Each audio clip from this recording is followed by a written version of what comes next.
अस्सलाम वालेकुम व्यूअर्स, मक्का मौज़मा से मैं हूं आपका मेज़बान अब्दुर्रहमान। उम्रे की अदायगी के सिलसिले में सऊदी अरब आना हुआ। कुछ शोज़ हम एडवांस आपके लिए कर आए थे, जिन्हें मेरी गैर मौजूदगी में हमारे दोस्त मुबारक साहब अपलोड करते रहे। पाकिस्तानी वज़ीर दिफ़ा की जानिब से कौमी असम्बली को बताया गया है कि अफ़गान जंग के सबब हमें 600 अरब डॉलर से ज़ायद का नुकसान हो चुका है। जी हाँ, गुज़िश्ता 23 सालों के दौरान 2001 से लेकर 2024 तक पाकिस्तानी मईशत को मजमूई तौर पर 600 अरब डॉलर से ज़ायद का नुकसान हो चुका है। और अगर हम सालाना बुनियाद पर इसको डिवाइड करें तो ये 26 बिलियन डॉलर्स पर ईयर बनता है। यानी कि ये इतनी अमाउंट है कि जितनी हमारी औसतन इन सालों के अंदर होने वाली एक्सपोर्ट से ज़्यादा है। अगर हम अपने पिछले 23 सालों की एवरेज एक्सपोर्ट्स कैलकुलेट कर लें या एवरेज रेमिटेंसेस भी कैलकुलेट कर लें जो हमारे ओवरसीज़ पाकिस्तानी भिजवाते हैं, तो वो रकम इस 26 बिलियन डॉलर्स की औसत रकम से यकीनन कम होगी। अभी फाइनेंशियल ईयर 2023 के अंदर ही पाकिस्तान की टोटल एक्सपोर्ट्स 26-26.5 बिलियन डॉलर्स थी। तो उससे अंदाज़ा लगाइए कि अगर हमने अब इतनी एक्सपोर्ट्स की तो पहले यकीन हम कम कर रहे थे 12, 14, 15, 18, 20 बिलियन डॉलर्स। तो उन सालों में भी हमारी एवरेज लॉसेस इतने ज़्यादा थे। अब सिर्फ ये फाइनेंशियल लॉसेस की बात नहीं हो रही, कोई 80,000 से ज़ायद हमारे फोर्सेस के नौजवान और आम शहरी इस जंग की वजह से मौत के मुंह में जा चुके हैं। जो बम धमाके होते हैं, जो खुदकुश हमले होते हैं, उन तमाम में अब मौत हुई है। फिर 1,50,000 से ज़ायद लोग ऐसे हैं जो इन धमाकों की वजह से, इन जंगों की वजह से अपने कोई ना कोई आज़ा से माजूर हो चुके हैं। किसी की टांग कट गई, किसी का बाजू कट गया, पूरी ज़िंदगी के लोग अपाहज हुए हैं। तो हम इस जंग के अगर मुतासरीन को डायरेक्टली कैलकुलेट करें तो 80,000 शहदा की फैमिलीज़ और 1,50,000 माजूरों की फैमिलीज़ दोनों क्लब करें तो 2,30,000 से ज़ायद वो फैमिलीज़ हैं जो डायरेक्टली अफेक्टेड हैं, जिन्होंने अपनी जानों की आज़ाद कुर्बानी दी है। फिर पाकिस्तान के अंदर इन बुरे हालात की वजह से ना तो इन्वेस्टमेंट ऐसा चाहिए। मैंने इससे अंदाज़ा लगाइए कि बांग्लादेश के अंदर औसत इन्वेस्टमेंट 3 से 4 बिलियन डॉलर सालाना आया करती थी। हमारे यहाँ 1.5-2 बिलियन डॉलर सालाना आती रही। यानी हमारे यहाँ उनसे 50% कम इन्वेस्टमेंट आती रही।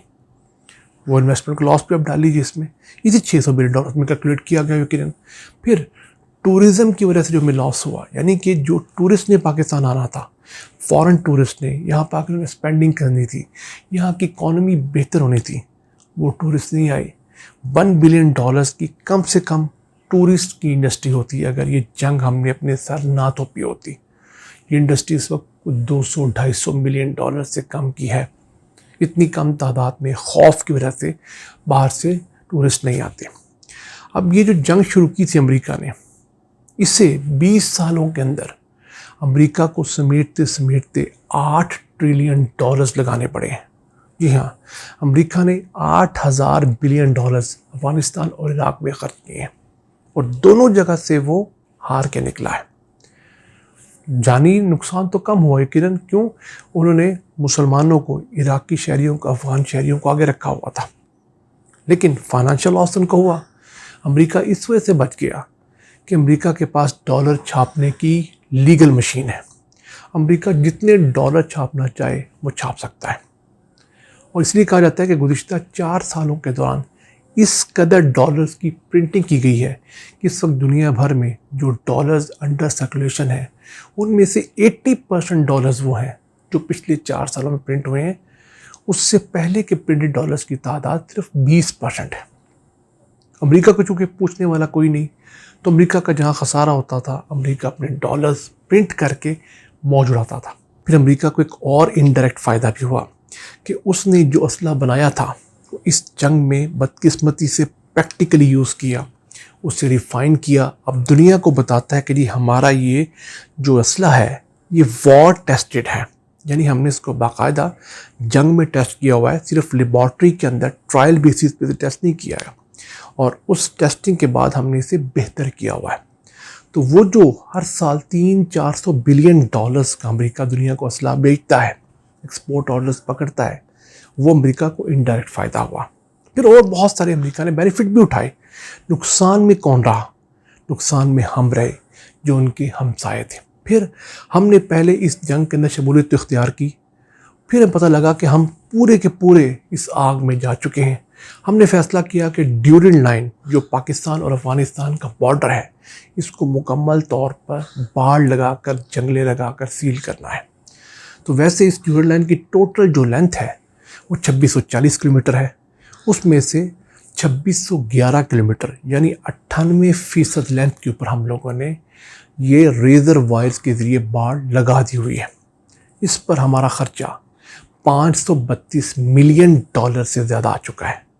यानी कि एक ऐसा मुल्क जिसके पास अपने शहरियों को पीने के साफ पानी के पैसे नहीं हैं, सेहत के पैसे नहीं हैं, तालीम के पैसे नहीं हैं, उसने 150 अरब रुपए से ज़्यादा पाकिस्तान अफ़गानिस्तान बॉर्डर को सील करने के लिए, रेजर वायर्स लगाने के लगाया है।